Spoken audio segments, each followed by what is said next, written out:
Welcome to the market money magnet guys. आज यहाँ इस वीडियो में हम बात करने वाले हैं जो स्टॉक मार्केट आज क्रैश हुआ है उसके पीछे के टॉप 5 रीज़न। 5 ऐसे कारण हैं जिसकी वजह से आज हमें इंडियन मार्केट ही नहीं ग्लोबल मार्केट में भी निगेटिविटी देखने को मिली। इंडियन मार्केट में जो आज हमें क्रैश देखने को मिला है ये मोर देन 1% का है। चलिए सबसे पहले हम देख लेते हैं निफ्टी, बैंक निफ्टी, सेंसेक्स सब में कितनी गिरावट है। उसके बाद हम देखेंगे कि टॉप 5 रीजंस जिसके चलते आज मार्केट क्रैश हमें देखने को मिला है और इन 5 रीजंस की वजह से आने वाले कितने समय तक मार्केट निगेटिव रहता है ये भी हम जानेंगे। सबसे पहले अगर हम यहाँ बात करें निफ्टी 50 की, तो निफ्टी 50 में आप देख सकते हैं करीबन 1.03% की निगेटिविटी या गिरावट हमें देखने को मिली है। ड्यूरिंग द मार्केट ये गिरावट ज़्यादा देखने को मिल रही थी, लेकिन at the time of closing आप यहाँ पे देख सकते हैं मोर देन 1% की गिरावट देखने को मिल रही है। वहीं पे बैंक निफ्टी की या निफ्टी बैंक की हम बात कर ले, वहाँ पर भी हमें 1.30% तक की गिरावट यानी 716 पॉइंट की गिरावट हमें देखने को मिल रही है। ड्यूरिंग द मार्केट ये भी 1.5% से ज़्यादा देखने को मिल रही थी।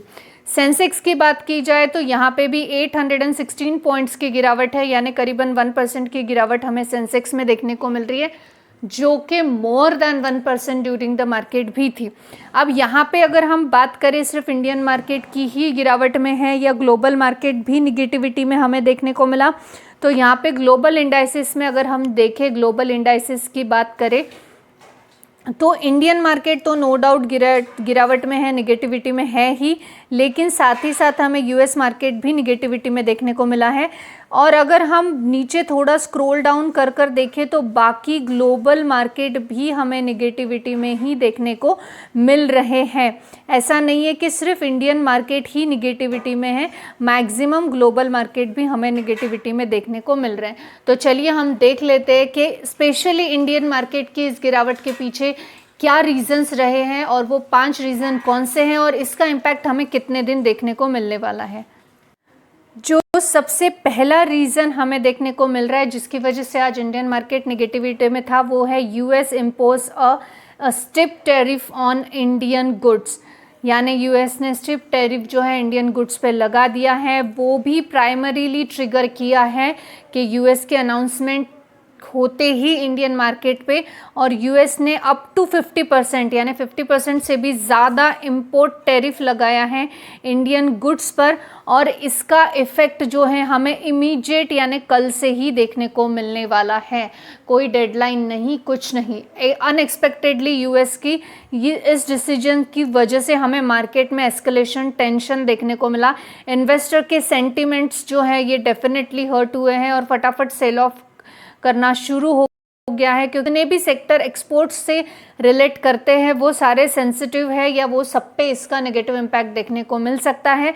और इस वजह से हमें आज जो है इंडियन मार्केट में निगेटिविटी थोड़ी ज़्यादा देखने को मिली है रेगुलर टाइम से। तो ये एक रीज़न रहा है। जो दूसरा रीज़न देखने को मिला है वो है foreign institutional selling and profit booking. Foreign institutional investors का सेलिंग और प्रॉफिट बुकिंग अभी भी चालू ही है। अभी भी notable profit taking and foreign institutional investors का सेलिंग अभी कंटिन्यू है। टैरिफ का डेडलाइन ख़त्म होने के बाद तेजी से बढ़ते हुए देखने को मिल रहे हैं और भी सेलिंग होता हुआ देखने को मिल रहा है। ये भी ऐड कर रहा है डाउनवर्ड की तरफ प्रेशर इंडियन मार्केट पे।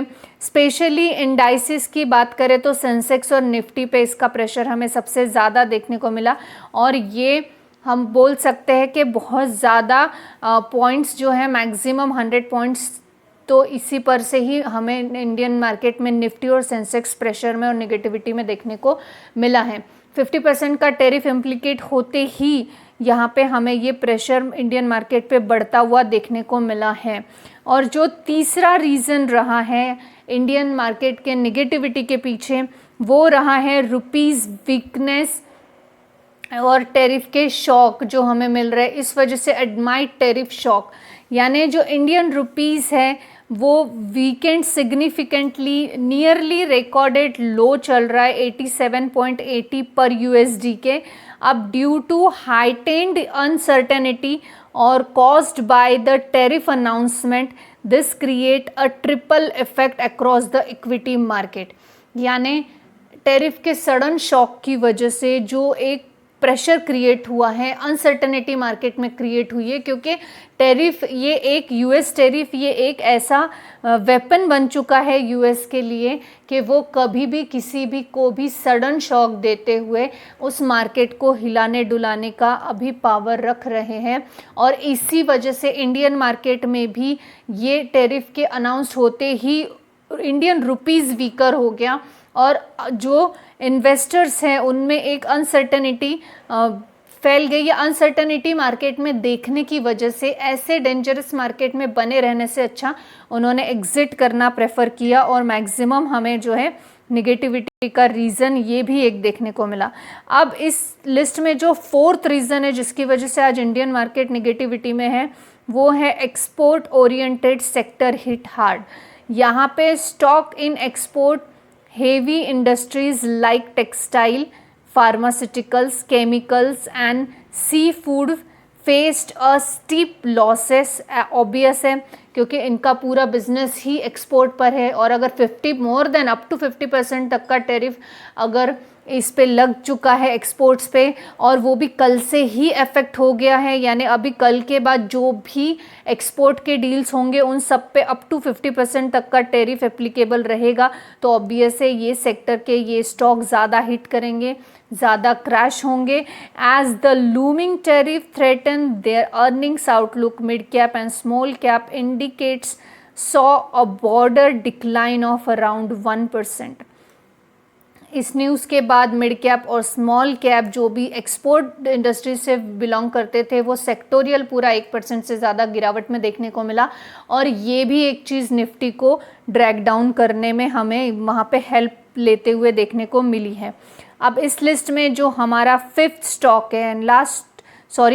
रीज़न है और लास्ट रीज़न रहा है वो है technical stock adjustment. HDFC Bank bonus issues.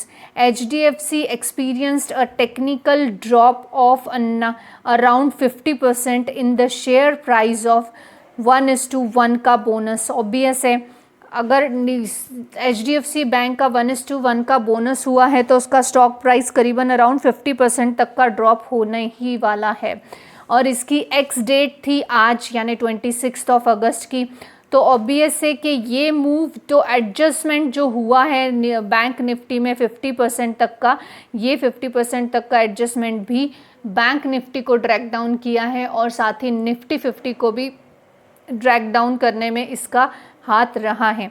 अब ये प्योरली मैकेनिज़्म है, not indicative and not valuation के वजह से ये चीज़ें हुई है, ये सिर्फ कॉरपोरेट एक्शन की वजह से हुई है। तो इसमें HDFC बैंक का कोई भी लॉस नहीं है, लेकिन हाँ उसका 50% का करेक्शन निफ्टी 50 को ड्रैग डाउन करने में डेफिनेटली एक रीज़न रहा है।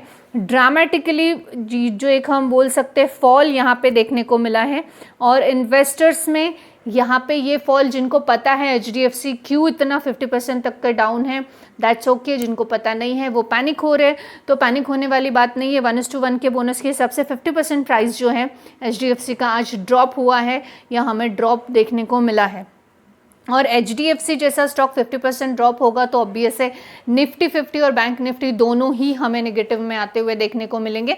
Not only this reason but one of this reason definitely we can consider.